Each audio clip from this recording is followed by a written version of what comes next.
the fact that this involved a second person, a second athlete, and we know the Mhm. following about this athlete based off of the report. We know athlete 2 is a male. We know Mhm. athlete 2 was in the Jacksonville area, was basically residents in the Jacksonville area. We know athlete 2 likely trained under Raina Ryder of the Tumbleweed Track Club. And also, athlete 2 was dealing with a hamstring injury in June. Mhm. So let's break it down.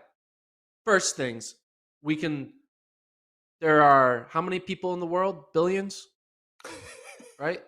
There's what? How many billion people? I A didn't know lot. that's where you were Well, gonna go with well, this. You're really we can going cut big that number. picture. We can cut that number in half, right? Okay. Because we know it's a male. Okay. Gotcha. Then we can Okay. cut that number to the state of Florida, which is like, Right. you know, Right. 10, 15 million people. Cut that in half. Then we can cut it in half to the city of Jacksonville. Mhm. Then we can cut it in half to people who are coached by Raina Ryder. And this is where the big drop comes. So here are the men who are coached by Raina Ryder. Now, I'm not trying to imply that all these men are doping because there is no connection to that. All it is that one of them is, doesn't mean everyone else is. But when you see the names on the list that are coached by Raina Ryder, you're like, you start, whoa, right? So you're Some like, big who is the names. person of these? They're big Yeah. names. And, you know, hopefully one of the bigger the name, the less likely they are to dope. You would hope it's the lesser the name and the ones that are doping, but you never know, right? So we have Andre DeGrasse, who we all know, Trayvon Bromell, who we all know, Omar McLeod, we all know, Divine Odeduru, who's Nigerian, same as Blessing Okagbare, who we all know, great NCAA athlete, second or third year, 2 or 3 years removed from college. Adam Gamelli from Great Britain, and Taekwondo Tracy, Jamaican national champion in 100. Now, there's connections for everyone, right? There's connections with Divine Odeduru because he's Nigerian, and so is Blessing Okagbare. There's Mhm. connections with Adam Gamelli and Taekwondo Tracy because both of those men dealt with hamstring injuries at the Olympics, right? The connection with Omar, Trayvon, and Andre, I don't really know what that would be. Um, so I mean, it's less likely them. I'm not yeah. accusing any of these six athletes, but it's one of them, right? It has to be, right? It has to be one of them. That is athlete 2 who Well, and if you're not was that involved athlete, in this situation. you want the name to come up because you don't Yeah. want any suspicion around you as well. And I expect that we will find out who that is because I'm guessing there's cooperation here between the Department of Justice and AIU. And the amount of information that was gathered at this athlete's residence is damning, to say the least. And there are photographs of all these um, banned materials. The hamstring injury kind of trips me up a little bit though, because that could be anybody. Like sprinters have hamstring injuries, and maybe True. some are public and maybe some aren't public. So I'm hesitant to read too much into that. I think an interesting fact, and listen, I don't think we should do this on the show because again, we'll figure out eventually. But people can get on a Reddit message board and put the do the whole Always Sunny in Philadelphia corkboard and stuff. But the thing is it says on or about July 12th and 13th, individual one, who we also don't know, who I'd be interested in knowing who that is, at the request of athlete two, who was then outside the United States, entered a residence in the vicinity of Jacksonville, Florida. So this person would be out of the United States um, on July 12th and 13th. That's the July other. 12th and 13th. So That's the do other we one. have any So results of July 12th and 13th in the US? you would have to dig into that. I did not go that far. But that would be something where a person, who's not athlete too would probably want to raise that bit of information as counter programming and or counter narrative and say, hey, listen, it's not me. I was outside the United States. I mean, do you think there's any way we get to the beginning of outdoor season and they haven't figured out who this is and they haven't reported it? I don't wait, okay, hold on. So you're saying that in order to be um,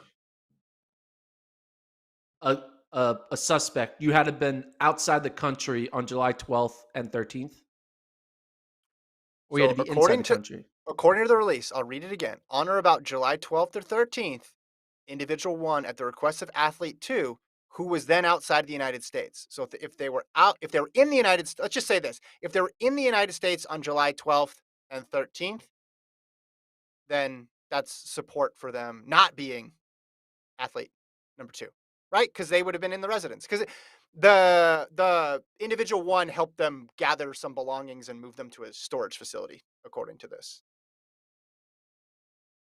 So Okay, so thinking about July 12th and 13th, that is during the Monaco and the Gateshead Diamond Leagues. Gateshead right. So Diamond League was the again, 13th. yeah, So yeah, a lot of these guys were at yeah, either of those meets. yeah, So it doesn't really narrow it down too much. yeah. So same thing with the hamstring injury. It's like how are you going to possibly interpret that because it's going to probably involve multiple people. So I think we'll be able to find out soon enough. I think even something might leak as well too. I mean, far less secretive. I mean, far more secretive stuff has leaked out in the past, but we'll find out. I mean, certainly it's from an anti-doping perspective. I'm sure they're glad that this is out there. This is real jail time too that this guy's facing, and I wonder, is there somebody above him on the ladder too? Right? And I mean, because this could potentially go into other sports as well. This could be just the tip of the iceberg here too. I don't know where he was in terms of stature. I know he professed to be a kinesiologist and had homeopathic medicine in El Paso, but maybe there's another connection there as well. We shall see. Any last words before we go to Boston? Um, I'm I'm looking up. So pretty much every athlete was close or was realistically out of the country during this time. Pretty much Mhm. every athlete. So we don't really Yeah, narrow it down based off yeah. of that little tidbit because everyone was out of the country during mid July to run European races. Mhm. The mystery of So athlete two lives on. We shall see. All right, ready to go to Boston? one athlete that wasn't though, you could argue technically maybe no, the Jamaican athlete ran at the American Track League on July 18th Mhm. and likely was probably in the country. So you might be able to remove him, but again, we don't know. Yeah, yeah, I don't know I don't want travel to plans. accuse or unaccuse anyone. So Mhm. let the It's people wild. figure it out on the internet. We should put up a poll. Should we make a poll? Who do you guys think is athlete two? No, no, Athlete two poll? Can we let's do a not do power that. ranking? That's not. Like I want to know most. individual one. I want to know individual one. I'm more interested in individual one. The much that your method for narrowing down out of all the people on the globe would be much tougher with individual one because it doesn't say where they live, or if they're a man or a woman. So you really start with 7 billion people, and you got to work your way down from there. Shall we go to Thank you, Russell. Boston? But Adam Jamelli. I said his name wrong. I said Gamelli. It's Jamelli. So Well, they said appreciate Jamili that. in Oh, Britain. Jamili. Jamili. Might just Jamili. be the difference in accents. Oh, speaking of the chat, Tom asked, "Will Kevin's Kings get priority when you open up calls? Live call?" Yes, Kevin's Kings will go first, then Gordon's people. If you're a member, will go after that. So, but if you got to represent me well, so call in with something good. That's all I ask, and then say I'll hang up and listen at the end because I've always wanted to be on a show that says that. That'll make my dream come true. Judson asks, "What a waste of resources." Seriously, the FBI. And then David says, "In my opinion, doping became a financial crime when track became a professional sport. A doped winner, especially in the Olympics, takes away an opportunity to make a living to non-medals. Getting a medal months down the road never makes up for the potential earnings a real-time medal could have earned." All right, we'll move on. Thanks for the feedback. Yeah, it is a financial crime in a way. Yeah, you're stealing money Yeah. from someone else. Well, and I encourage people to read the full 10-pager about the Rodchenkov Act and like how they define a major international sports competition is interesting because this only applies for major international sports competitions. It applies to non-athletes, and part of the reason, like I'm mentioning, is it's saying um, like that major international sports competition has to be. It says the competition organizer or sanctioning body receives compensation for the rights to broadcast the competition in the United States. So they're really establishing like you have caused injury to a company or an entity in the United States. Um, so, I mean, there's a bunch of different categories it could fall into.